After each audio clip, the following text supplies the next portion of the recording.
Hello students, मेरा नाम है श्वेता। स्वागत है आप सभी का मेरे इस यूट्यूब चैनल लखनऊ लर्निंग में। लिसनर्स, आज की इस वीडियो में हम टीसीएस के बारे में बात करेंगे।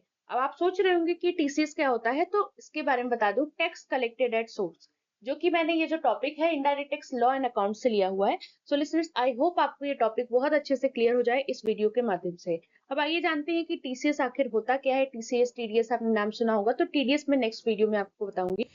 इसमें हम बात करेंगे टैक्स कलेक्टेड एट सोर्स यानी कि टीसीएस के बारे में। लिसनर्स, वीडियो स्टार्ट करने से पहले एक और बात कि अगर अभी तक आपने हमारे इस चैनल को लाइक, शेयर और सब्सक्राइब ना किया हो तो जरूर करें, ताकि आपको हमारी इस वीडियो से रिलेटेड डेली नोटिफिकेशन मिलते रहे और आप तक इंफॉर्मेशन पहुंचती रहे। तो अब आइए देखते हैं कि टैक्स कलेक्टेड एट सोर्स क्या होता है। तो टीसीएस इसको शॉर्ट में बोलेंगे। तो टैक्स कलेक्टेड एट सोर्स एक ऐसा मैकेनिज्म है इनकम टैक्स एक्ट के अंदर में, लिसनर्स, जो कि जहां पर क्या होता है कि जो भी गुड्स एंड सर्विसेज के जो सेलर होते हैं, वो क्या करते हैं, बायर से जो टैक्स को कलेक्ट करते हैं ट्रांजेक्शन के टाइम पर। यानी कि टीसीएस सिमिलर होता है टैक्स डिडक्टेड एट सोर्स के, लेकिन ये कुछ स्पेसिफिक कैटेगरीज ऑफ ट्रांजेक्शन्स पर अप्लाई होता है। बोला कि यहाँ पर कुछ बेसिक प्रोविजंस हैं टीसीएस के। वो बेसिक प्रोविजंस कौन कौन से हैं, तो वन बाय वन डिस्कशन करेंगे। तो सबसे पहले कि टीसीएस जो है वो किस पर एप्लीकेबल होगा, किस पर एप्लीकेबिलिटी की क्या है, किस पर है, तो उसके बारे में जान ले। तो टीसीएस एप्लीकेबल होता है जब भी कोई गुड्स एंड सर्विसेज जो कि गवर्नमेंट के द्वारा स्पेसिफाई किया गया हो, अगर उसको हम सेल करते हैं, तब TCS tax collected at source ये एप्लीकेबल होता है। और जो सेलर होगा वो क्या करेगा, वो टैक्स कलेक्ट करेगा बायर से जब भी मतलब ट्रांजेक्शन चल रहा होगा उस टाइम पर। बोला कि कुछ कॉमन सिनेरियो है जहां पर टीसीएस को हम अप्लाई करते हैं, जैसे cell of timber.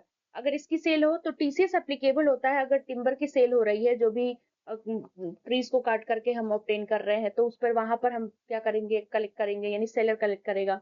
Cell of scrap, यानी कि TCS sale of scrap, scrap पर भी अगर स्क्रैप भी सेलिंग हो रही है तो वहां पर भी कलेक्ट करेगा, जैसे मेटल स्क्रैप हो गया, प्लास्टिक स्क्रैप हो गया। या फिर मोटर व्हीकल्स की सेल हो रही है तो अब सर्टेन वैल्यू, तो भी वो क्या करेंगे, टीसीएस एप्लीकेबल होगा वहां पर। ऑनलाइन सेल्स हो रही है, जैसे ई कॉमर्स प्लेटफॉर्म जो कि टैक्स सेल्स पर लेती है, जैसे कि आप कह सकते हो ये किसके थ्रू होता है, under section 52 of the income tax act. तो नेक्स्ट आता है हमारा कि अगर ज्वेलरी की सेलिंग हो रही है तो भी टीसीएस एप्लीकेबल होगा। अगर ट्रांजेक्शन जो एक सर्टेन थ्रेशोल्ड है उससे ज्यादा बढ़ता है तो। और नेक्स्ट बताया गया है कि कुछ गुड्स एंड सर्विसेज कुछ स्पेसिफाइड पर्सन के द्वारा अगर सेल हो रहा है, तो जैसे कि कुछ स्पेसिफिक कैटेगरीज ऑफ ट्रांजेक्शन्स हैं, जैसे कि कुछ हम गुड्स सेल कर रहे हैं बाई सर्टेन इंडिविजुअल्स एंटिटीज, तो भी टीसीएस एप्लीकेबल होता है। तो इन सारी चीजों पर जो है टीसीएस की एप्लीकेबिलिटी होती है। अब बात कर लेंगे दूसरा पॉइंट जो कि सबसे ज्यादा इंपॉर्टेंट है लिसनर्स, वो है टीसीएस का रेट्स। टीसीएस कैसे, कौन से रेट से चार्ज होगा, तो इसमें बोला गया कि जो रेट है टीसीएस का लिसनर्स, वो डिपेंड करता है कि किस तरीके का आपका गुड्स है, किस तरीके के आप सर्विसेज प्रोवाइड कर रहे हैं या बेच रहे हैं।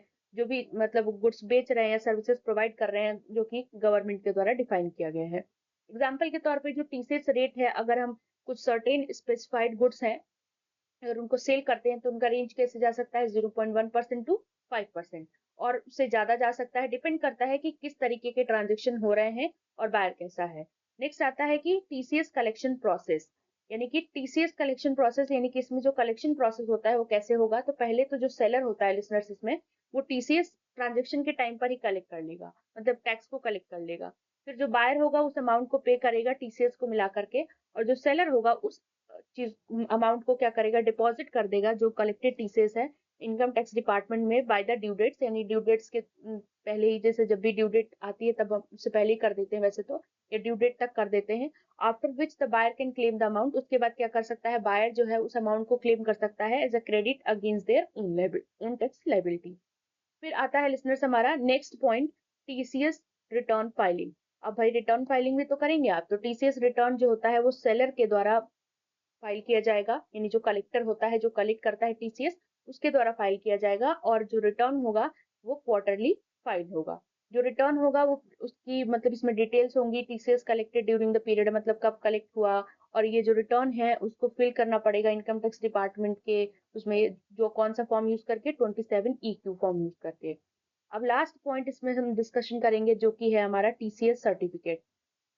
तो लिसनर्स, टीसीएस सर्टिफिकेट क्या होगा, तो जैसे ही हम टीसीएस कलेक्ट कर लेते हैं तो जो सेलर होता है एक टीसीएस सर्टिफिकेट इशू करता है। कौन सा फॉर्म, 27D, किसको इशू करेगा, वो बायर को इशू करता है लिसनर्स।